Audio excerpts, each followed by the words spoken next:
Halo semuanya, selamat datang di segmen analisa. Kabar yang sangat menyedihkan sekali bagi tim Agus karena memang sudah dinyatakan dengan tegas menurut Densu, Novi dan juga perwakilan kuasa hukum dari para donatur, akhirnya kan mereka sudah memutuskan uang 1,3 miliar yang awalnya adalah donasi diperuntukkan untuk Agus, tapi sekarang sudah dialihkan ke korban letusan gunung berapi Lewotobi yang berada di Flores Timur, Nusa Tenggara Timur. Dan ini adalah bagian yang aku lihat komentar kalian di sebelum video ini banyak yang merasa bahagia. Rata-rata netizen bilang bahwa alhamdulillah akhirnya lebih banyak orang yang bisa mendapatkan manfaat tersebut dibandingkan hanya satu orang doang.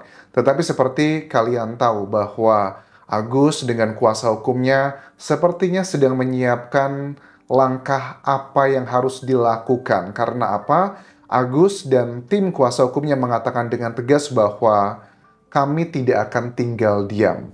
Karena tujuan utamanya mereka berjuang sampai saat ini, versi mereka adalah katanya mereka sedang mengais keadilan di Indonesia. Yang mereka klaim uang yang sudah masuk ke rekeningnya Agus secara hukum sudah menjadi miliknya Agus. Coba kita simak dulu adalah cuplikan saat Agus beserta istrinya dan juga kuasa hukumnya menyatakan hal yang sangat berapi-api yang kesannya mereka akan terus berjuang mendapatkan 1,5 miliar rupiah tersebut. Ya, totalnya lebih dari itu sebenarnya ya. Tapi yang 1,3 sekarang sudah diputuskan untuk korban yang berada di NTT, teman-teman. Sudah menabur genderang berperang, jangan dimatikan apinya. Karena apinya akan membakar kamu. Ya. Jangan coba-coba kamu cabut. Kamu siap untuk melakukan perbuatan balik. Ya. Ketika kamu mendalil-dalilkan suatu perbuatan terhadap Agus, kami lebih siap daripada kalian. Ini adalah statement dari kuasa hukumnya Agus yang bilang bahwa jangan coba-coba kamu cabut laporannya. Ini ditujukan untuk kuasa hukum dari para donatur yang rencananya kan tanggal 8 nanti adalah bagian mediasi pertama. Tetapi setelah kita mendengarkan keterangan dari Densu dan juga Pablo ya, yang di channel YouTube-nya Densu mengatakan bahwa mereka setuju kalau akhirnya 1,3 miliar tersebut dialihkan ke korban dari letusan gunung berapi tersebut yang konsekuensinya Densu meminta kuasa hukum para donatur untuk mencabut laporannya ke Agus. Laporannya ada dua kan, yang perdata dan juga pidana. Tetapi ada satu hal yang menarik teman-teman. Dengan statement Densu yang aku lihat juga di Instagramnya, dia membuat statement juga yang cukup tegas ya dengan huruf kapital. Endgame, gue muak, katanya di situ. Nah, ada satu hal yang menarik pada saat Densu di podcastnya dia menangis ya. Apakah tangisan ini adalah sebuah bentuk penyesalan gitu ya? Penyesalan kok bisa sampai sejauh ini gitu? Karena aku tangkap obrolan Densu, Novi dan juga Gary, mereka ini bingung ya. Kok susah banget ya menyelesaikan masalah ini? Padahal kalau aku kutip dari kuasa hukumnya Novi mengatakan bahwa begini, seandainya Agus itu mengikuti arahan Kemensos, akan jauh lebih mudah menyelesaikannya.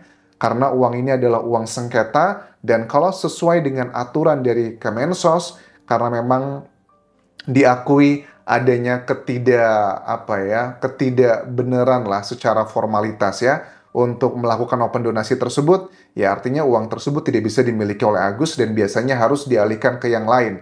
Tetapi kan waktu Kemensos dan juga Menteri Sosial sudah ngobrol secara kekeluargaan, ternyata itu juga tidak menyelesaikan masalah. Coba kita simak makna di balik tangisan Densu yang sebegitunya.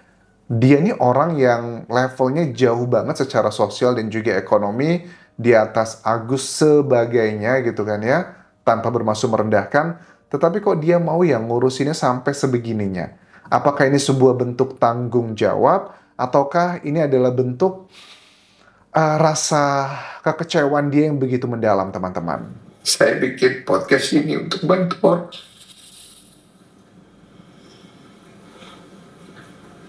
Perjalanan saya juga cukup jauh. Saya nggak mau Novi jadi korban. Saya nggak mau Agus jadi korban. Intinya saya nggak bisa janji apa-apa buat Agus. Nanti Agus datang aja ke saya. saya akan kasih biaya pengobatan, nanti saya taruh di rumah sakit, kamu berobat Ki, saya nggak bisa janji lebih. Dan buat Novi, Bang Densu, sekalian pamit.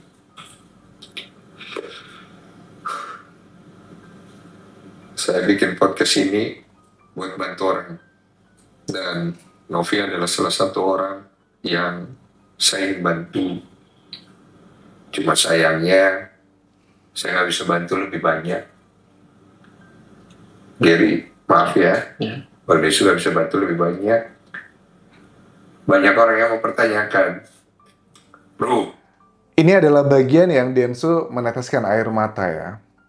Aku lihat ada kesakitan hati yang begitu dalam sama Densu ya. Mungkin dia pikir pada saat dia pernah menyampaikan statement, kan dia ya suka tidak suka ada beberapa bagian drama ya, yang dia menghampiri Farah Tabas, kemudian akhirnya terjadi perdamaian di Kementerian Sosial, juga ada Pak Menteri di sana. Kemudian Densu mengatakan di media bahwa saya tidak akan ikut campur lagi.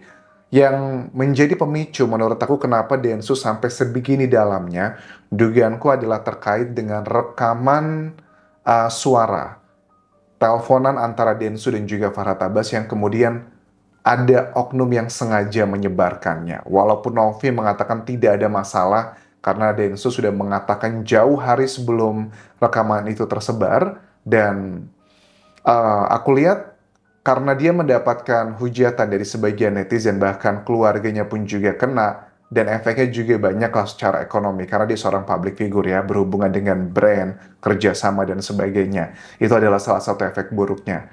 Ada sakit hati yang mendalam di sini, aku lihat di sini. Densu juga bilang di sini bahwa orang yang sudah selevel dia gitu, dia kan bukan selebriti yang kelasnya cek-cek ya, dia termasuk yang tayangan-tayangannya selalu ratingnya tinggi, apalagi kalau di YouTube gitu. Tapi kenapa dia sampai masih mau ngebantuin Agus sampai sebegininya gitu, ngurusin kasus ini. Nggak cuma Agus, tapi juga Novi, karena suka tidak suka, ada banyak hal yang dilakukan Densu juga untuk nge-backup Novi. Novi menjadi kuat, salah satu faktornya juga karena dukungan dari Densu ya. Lu udah selevel itu bro, ngapain lu pergi urus lagi masalah-masalah begini? Gue bilang, air yang ada di langit aja turun ke bumi untuk memberikan manfaatnya, kemudian dia kembali ke langit. Semoga apa yang saya lakukan. Air yang ada di langit aja turun ke bumi untuk memberikan manfaatnya ke bumi, dan air yang di bumi pun kembali lagi ke langit. Itu kan sebuah siklus yang wajar ya, yang kalian juga pasti ngerti ya ilmu fisika seperti apa.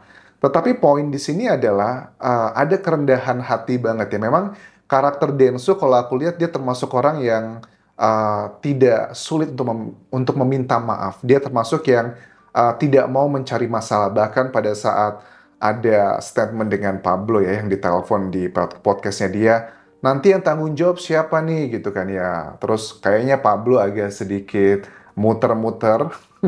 Terus si Densu dengan tegas mengatakan, udah gue aja yang tanggung jawab. Termasuk yang tidak sekedar ngomong Densu. Bahkan kalau kalian lihat waktu aku bahas terkait dengan video yang rekamannya beredar dengan Farah Tabas, di video tersebut aku tidak menyalahkan Densu sama sekali. Karena apa? Poin-poin yang disampaikan itu adalah masih masuk akal dan juga tidak disampaikan ke area publik.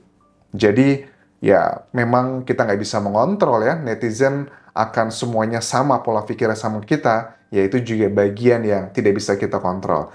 Nah, di bagian ini, Densu memang ngerasa harus segera melepas, karena kemelekatannya Densu dalam kasus ini itu akan ngebuat, ya, akan semakin viral gitu. Apapun yang dibahas sama selebriti terkenal, itu adalah salah satu rumusan untuk ngebuat sesuatu hal di Indonesia itu menjadi viral. Kalau hanya sekedar Agus doang gitu ya, dramanya dengan Novi, aku rasa eskalasi keviralannya tidak akan sampai seperti ini gitu, tanpa bermaksud merendahkan. Cuman kita ngomongin kayak, ya rumusan lah dalam viral di Indonesia kan tidak ada rumus pastinya. Cuman ada komponen-komponen yang biasanya kalau sudah ada hubungannya sama selebriti, itu bisa lebih berlipat-lipat masalah viralnya begitu. Kan bisa memberikan manfaat buat Novi, bisa memberikan manfaat buat Gary, dan saya mohon maaf juga untuk semua penonton saya yang kecewa sama saya karena berlarut-larutnya masalah ini? Iya, saya pribadi pun minta maaf sama Bang Densu, minta maaf sama Om Brian, Mbak Yusi, Vio, semua orang-orang yang mungkin pernah ada miskomunikasi sama kita, salah paham sama kita.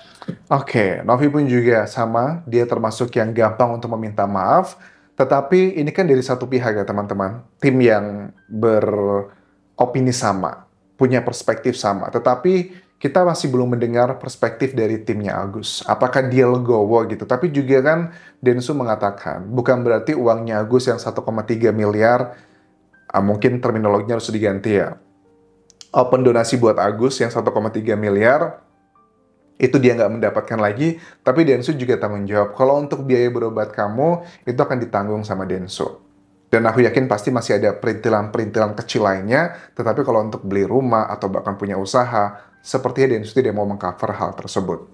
Yang harapannya sih aku berharap ini segera selesai ya teman-teman, dan apakah akan terus dibawa ke jalur hukum? Kalau aku analisa secara hukum sih, setelah kita dengarkan keputusan dari pertemuan dengan Kemensos dan juga Menteri Sosial, intinya kan mereka mengatakan, itu mereka kan authority ya dari pemerintah gitu ya, yang juga mereka ngerti ngomong itu juga pasti ada aturannya gitu, sudah memahami apa aja.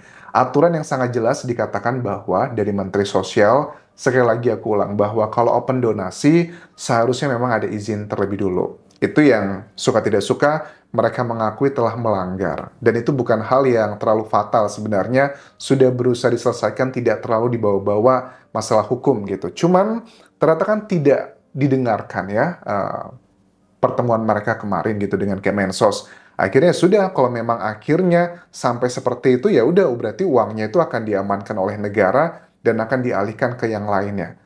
Ini adalah bagian yang kualitatif, jadi bakal ada banyak komponen di sini, dan mudah-mudahan Agus bisa menerima ini dengan lapang dada. Kalaupun memang Agus ngerasa ini tidak adil, ngerasa bahwa itu adalah haknya dia, kan kuasa hukumnya dalam wawancara ini bilang bahwa menyamakan dengan kayak kita sumbangan ke masjid. Kita pada saat menyumbang ke masjid, ya kita nggak boleh ngambil lagi, itu kan sudah donasi gitu. Tapi kok ada satu common sense yang nggak pas ya. Kalau kita sumbangan di masjid, itu kan mereka tidak menyatakan bahwa ya sumbangan aja gitu, nggak dibilang untuk A, B, C, dan D. Mungkin ada masjid yang bilang bahwa oh ini untuk pembangunan dan sebagainya, tapi kan tidak yang benar-benar spesifik gitu. Tapi kalau Agus kan dia memang mengucapkan akadnya apa dan disampaikan. Tetapi karena terjadi drama-drama yang lalu, ini kan yang ngebuat jadi ribet teman-teman. Dan banyak yang bilang juga, ya Wawa termasuk yang menjadi salah satu pemicu di kasus ini. Ada yang bilang bahwa Wawa seneng dong sekarang, at least paling nggak hutangnya sudah terlunasi. Ya, memang adalah salah satu faktanya itu ya, hutangnya Wawa kan yang 35 juta, dan sekolah anaknya yang 10 juta, at least sudah terlunasi. Aku yakin sih Wawa juga kayaknya termasuk orang yang punya pride atau punya harga diri tinggi. Dia juga fair kok, pernah bilang bahwa ambil aja nih sertifikat rumahnya, nanti saya cicil, saya pulangin begitu. Jadi ya mudah-mudahan ada kebesaran hati ya, kalau dibawa ke hukum semua, aku rasa ini nggak bakal kelar-kelar gitu. Kita lihat nanti deh perkembangannya seperti apa terkait dengan respon dari timnya Agus teman-teman. Terima kasih sudah menonton, sampai ketemu lagi di video berikutnya. Tinggalkan like dan juga komen, subscribe channel YouTube ini, follow Instagram, Facebook pageku, dan juga akun TikTok di Anjasa Semara. Sampai jumpa.